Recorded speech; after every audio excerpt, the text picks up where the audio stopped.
We are now ready to learn how biologists compare sequences, and we'll start from a game that seemingly has nothing to do with biology. It's called the alignment game. We are given two sequences and we can do the following things. We can either remove the first symbols from both sequences, and in this case, if these two symbols are the same, we get score of 1. If they are different, we get nothing.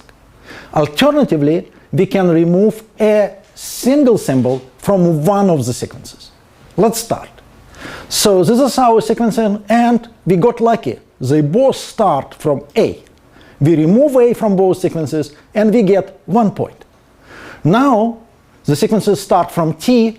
Once again, we remove both T and we get another point. Next, the sequences start from G and C, so we can either remove both but we'll get no point, or we can remove one of them. That's what we do.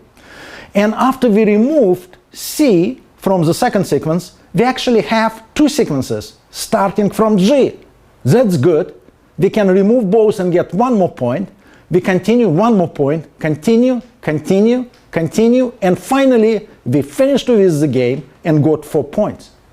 But maybe if we played a different strategy, we could get 5 points. But before we decide how to play this game, let's define the fundamental bioinformatics notion of sequence alignment.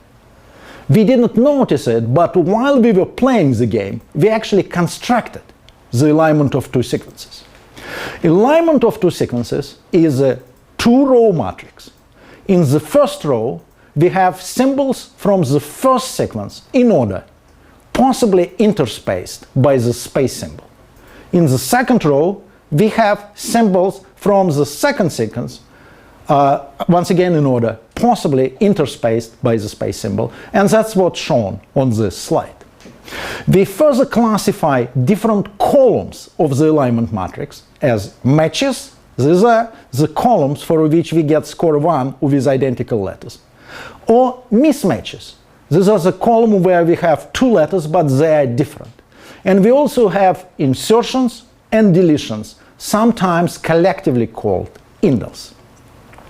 So what we learn is that the maximum scorer in the alignment game is actually maximum number of matches in the alignment matrix.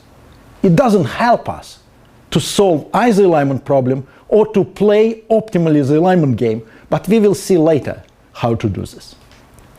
We will also define the notion of common subsequence. Common subsequence between two sequences is simply matches in the alignment of these two sequences.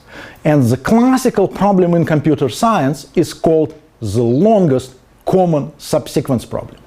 Given two strings, we want to find a longest common subsequence of two strings. This problem will be the key for our understanding of how biologists compare sequences.